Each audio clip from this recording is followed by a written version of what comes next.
Okay, I'm going to try and do this. This is going to be the remedy to the legal system, the short version. So hopefully within 10 minutes. So without further ado, I shall get cracking on it.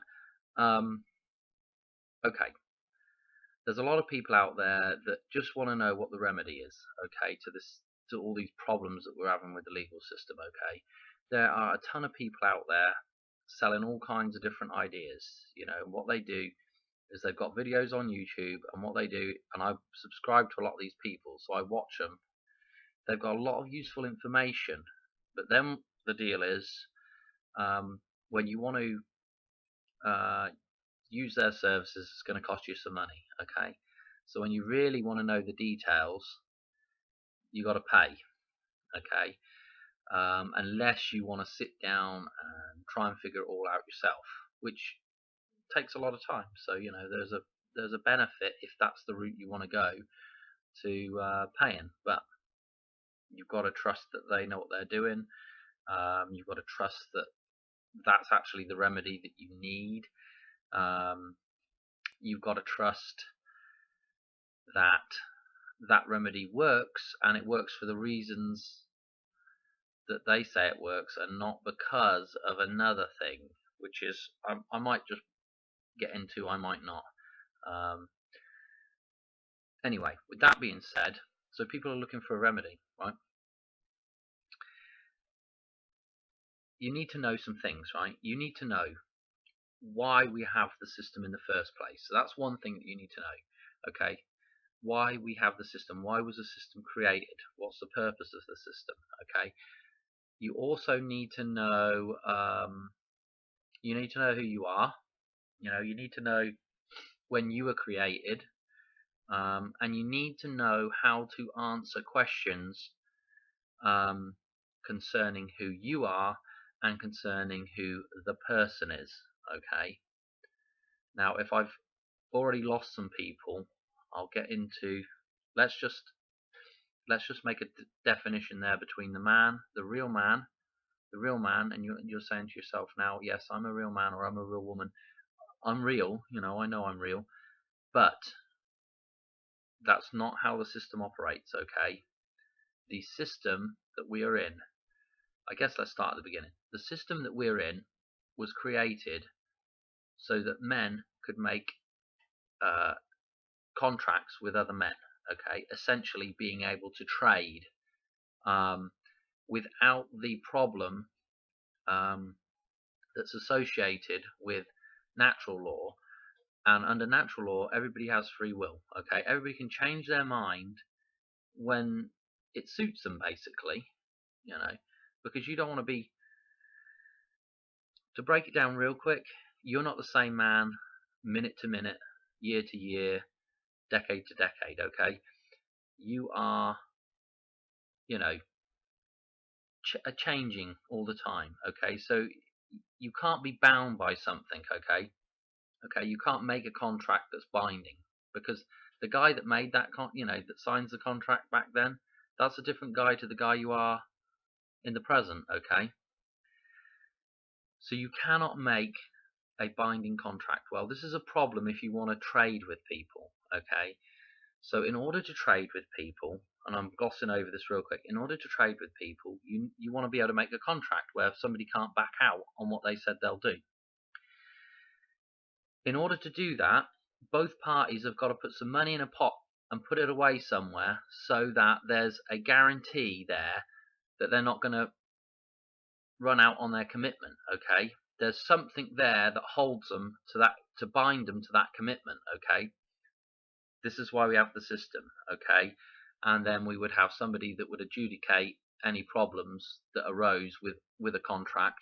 And if the one guy didn't pay damages to the other guy when there was a problem with the contract, money would come out of an account, out of that pot of money they put in to begin with to guarantee that they were going to do what they said they were going to do. That guarantor account, that binding account, okay, money would come out of there to pay any debts if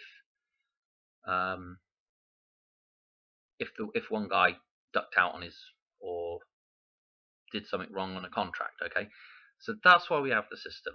Now, what was realized, obviously, was that once people entered into this system, you could control a man with this system, okay?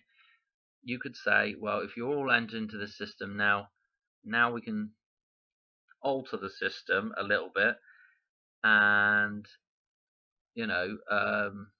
there's enough of a binding agent there that man would obey the rules of that system. Okay, they've just taken a system that was for traders and they've applied it to controlling people. Okay, this is why everything's termed, commerce or merchant or etc., etc. This is why we have all these terms. So, boy, I gotta get this under 10 minutes. So this is why we have the system, okay? Now, it's a completely made up system, okay? Which means that all the people that are within the system, running the system, everything that's within the system is based on made up ideas, made up people, which are called persons, okay? Only these fictions, these persons, can deal with one another, okay? Whether it be a person, whatever kind of entity it is within the system, only fictional entities can deal with one another. They cannot deal with a real man, okay? It's just, trust me, natural law, it's an impossible thing for something that's not in the real world, which is an idea, which is the legal system, to deal with something that is in the real world, which is a man, okay? So, needless to say, if you're a real man, they can't deal with you, okay? So that's your solution. You need to know who you are when you were created, 9 months before your birthday. That birthday is not your birthday, okay? That's the birth of their person, okay? And you don't even enter into a contract. The man cannot enter into a contract with that birth certificate man, with the birth certificate person. He can't enter into a contract. All he simply does is he just stands alongside and makes some decisions for the person. There's never a contract between those two entities. Never. There's never a contract between a man and a birth certificate. Because I've heard people throw that around as well, that you're in some kind, as a man, you're in some kind of contract. No, you're not. Okay? You've got to get natural law figured out in your head, and you've got to get who you are figured out. Once you've figured out those two things and why we have the legal system, and if you can understand some of the jargon of the legal system, like what a person is, okay? I can't think of any more off the top of my head, but the person, knowing the difference between the person and the real man. The birth date. The birth date has got nothing to do with a real man at all. The birth date is the creation of a vessel that is going to operate within the maritime law system. It's got nothing to do with you. You just get that piece of paper and then you just assume that's you because your parents probably told this is your birth certificate. That piece of paper, you're not in a contract with that piece of paper. The real man is not in a contract with the all upper caps name. It's actually got nothing to do with the real man. But you just go along and you pretend to be that man, okay? Or that person, sorry. So, zilch to do with it, okay? So, but these are the kind of things that you're going to get asked, what's your birthday? And if you're a real man, you say, I don't have a birthday. Okay, I have a creation date, and that's approximately 9 months before your birthday of your person. Okay, that's got nothing to do with me, except the driving license picture looks kind of similar.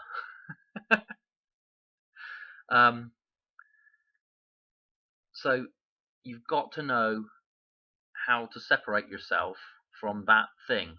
Okay, you've got to know that the reason for having the legal system is to create contracts, okay, that are binding, okay, but a man can never be bound by a contract, okay. So once you start knowing all these things, you know how to answer questions. Once you get it figured out in your head, there's about a million different ways you could go and talk to a judge and get out of something, I can assure you. I've never had to. I hopefully, knock on wood, I'll never have to go and do this, but you never know. So now I'm over 10 minutes, so under 15 minutes. So if you know that thing, that's important. Now you need to know how to perceive natural law. Okay, within everybody, most people have an inherent knowledge of what is right and wrong. Okay, and I think I used this in the other video. The same way as a lamb, instinctively knows how to go and suckle. As soon as that lamb's born, it'll go and suckle from its mother. Okay, excuse me. That had to come out. So it'll go and it will instinctively know how to suckle from its mother. Well, man, I believe, has an instinctive knowing of what's right and wrong. Okay, and even if you don't, you can look to nature. You can look to the species as a whole. You can look to how man and woman interact. You can look to our physical appearance and how we age to be able to determine the laws of nature and what you're allowed to do and what you're not allowed to do. Okay, once you know natural law, once you know who you are, and once you understand or comprehend why the system is there, you'll be in a lot better place. That's your remedy. Okay, now I'm getting a message from all you out there that you're saying, well, what about when we've got land or a property or a house or a car and they come and take it? Right, okay. Number one, let's remember that a fictional thing, an idea or a ghost or fiction or whatever it is, cannot have anything to do with anything in this material world. Okay, so technically, a fiction or even your person cannot own anything. It cannot have any jurisdiction over anything material in this world. I don't know if that would be a good way to argue against the judge, say, well, I'm a material object in this world, you've got no jurisdiction over me. I don't know what he would say. It'd be just so interesting to see. I've got a million ideas about how you'd talk to a judge, and it'd be interesting to see how some of them worked out. But a fiction can have no jurisdiction over anything material. Okay, only a real man can. So the practical remedy would be to declare who you really are to the world, preferably, probably in some kind of local dialect, in some kind of local language, because there's issues with even where language comes from. There's issues where a lot of these books that we reference, even just swearing on the Bible, there's an issue with that. There's an issue with words from the dictionary, because if you look at all the people that are into the publishing of these books or whatever, a lot of them have a surname. Okay, and if you've got a surname, you're in the system. Okay, to a certain extent, without getting too deep into it. And we don't need a million comments on it, but all I'm saying is, more than likely, a lot of these books could potentially become corrupted. And this is something that the Bible gets into, actually, which is, it's kind of an interesting thing, because the Bible in a sense tells you about this, but the Bible itself should be avoided being quoted. If you've read the Bible, throughout the Bible it says, if you follow false gods or prophets, follow false idols, you're going against God, right? Which is against nature. Okay. Well, the problem we got with the Bible is, although it's got all this good information in there, it was written by men. Okay. And although not not unnatural per se if you do not know exactly the origins of something. Should you call it true? And that's the problem. That's the paradox of the Bible. Okay, but anyway, I've digressed when I shouldn't have. Anyway, the solution is declare who you are in your own on your own terms, within your own terms. Don't try to. I would never try to use legal terms if I was, um, you know, making a declaration for myself. I would do it in my own native tongue, my own language, um, which is a rendition of English at the minute. um, so that being said, you'd make that declaration, your creation date, and then within that declaration you could claim, your material possessions in the world, okay, and whether it be vehicles, cars, whatever you want to call them, house, land, you know, uh, other property. If it's a material thing that nobody else, no other man has an interest in, okay, and I'm not, like if you're married and your wife has an interest in it, of course you're going to claim it on your behalf, with them attached to that claim somehow, either on your behalf or your family's behalf, yours and your family's behalf. But you're not, and of course she wouldn't have a problem with that, but you can't just go and claim somebody else's land and expect that to work. That's just crazy. So here's a scenario, because I can see a lot of people saying, well, I got a mortgage on a place and I don't own it clear and free. I would say you can still claim that, whatever, because as long as the man that had the interest is now gone, okay, and you're dealing solely with a corporate type body, so a bank, and not an individual, that takes you further away from man, okay. Now, if you were dealing with a bank, the likelihood is, if you've already paid 10% down on the thing, the likelihood is the rest of that money the bank invented anyway. And if you don't know about fractional reserve lending, go look that up. I think I said that right. But anyway, I would still go ahead and claim it, because there's no other man that has a claim on that land or that house or that car or whatever. So go ahead and claim it, and then claim the material possession. And then, of course, you're going to have to carry on paying it off through the system. But also, you want to make sure that you don't have any outstanding balances, positive balances that could be taken, okay, from them, okay, because they don't actually have jurisdiction over something physical. So actually, those little pieces of paper, they technically don't have jurisdiction over them. They shouldn't take them from you. But if it's in a bank account that's fictional, it's gone, okay, when you owe them money, okay. That's the first place they're going to come and take it from, okay.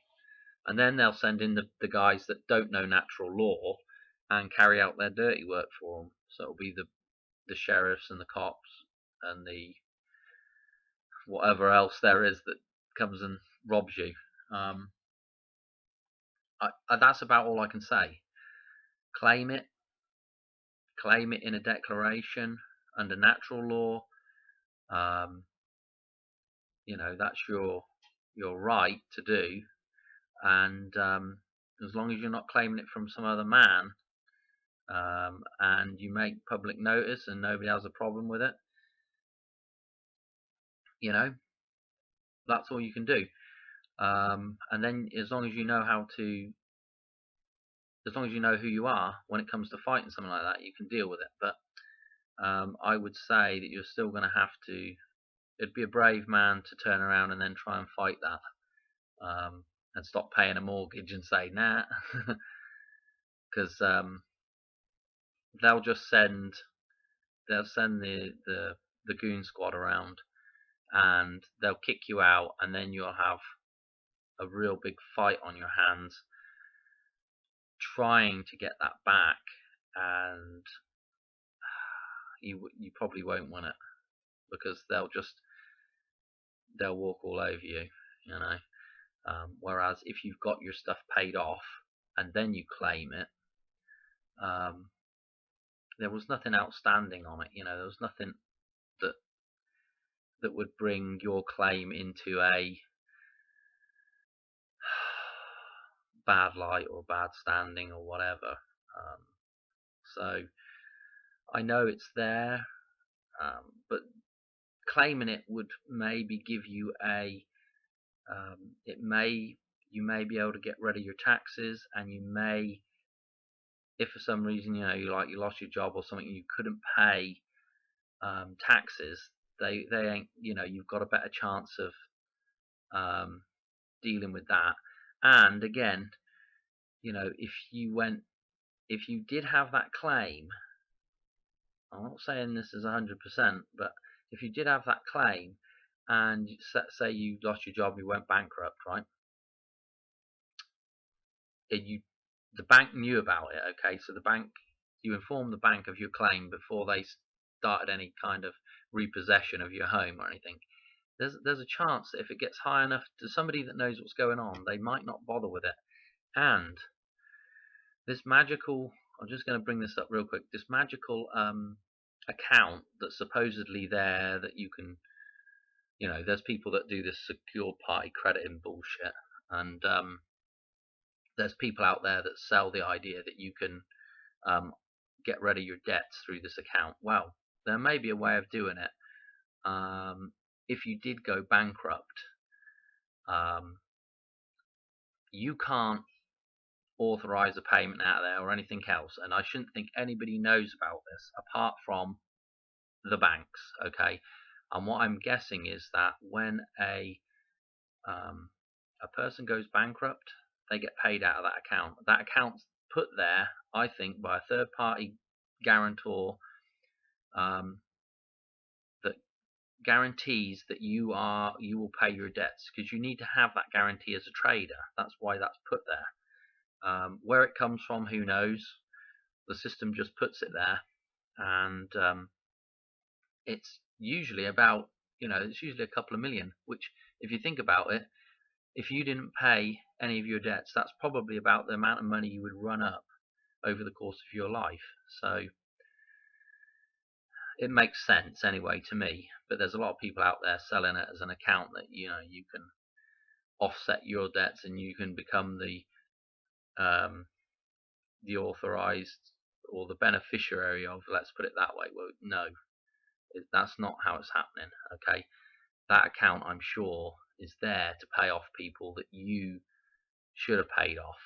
Okay, and only they can claim on that account. So I'm sure that if you went bankrupt and you said, I've claimed the house, you know, and they said, okay, well, we're not going to bother trying to get that house and sell it to get some money, because what I suspect happens is they sell the asset, and then whatever's missing, they go and claim it out of that account. Anyway, I'm guessing that they would just go straight and claim that money from the court from that account. So I don't know whether that's done behind closed doors or what. That's it really. Know why the system was created, know who you are, and know natural law. Simple. It's all, you can do it all for free. But I would recommend going and watching as many videos as you can on all this stuff, and that way you'll know. You know, you'll know how to talk to people. You'll start getting an idea that you really are not connected to that person at all. Never. This idea that they can somehow, I don't know how this happens, but somehow they have managed to get judges on board with this idea that you can put a real man behind bars, and this all comes down to consent. You know, they've got to get your consent, and They just say, well, this guy's a dumbass because he's happy to, he doesn't know who he is, and he's happy to go and spend some time in prison to pay off his debt, which is not his debt, you know, which is his supposed debt as the person. It's crazy. Anyway, that's it. Hope you enjoyed. There's no golden ticket to this. Okay, you have. I'm afraid to say it, but you have to just keep watching videos and reading stuff, and eventually it will come, and you will start figuring this stuff out. But you are not that person, okay? And you have to make that distinction. Once you can make that distinction, the judge won't want to have nothing to do with you in court. He'll just get up and walk out, dismiss the case, or discharge the case. Anyway, that's it. Thanks, and I'll catch you on the next one. Hopefully that was a little bit shorter than the other one. Bloody hell, 26 minutes.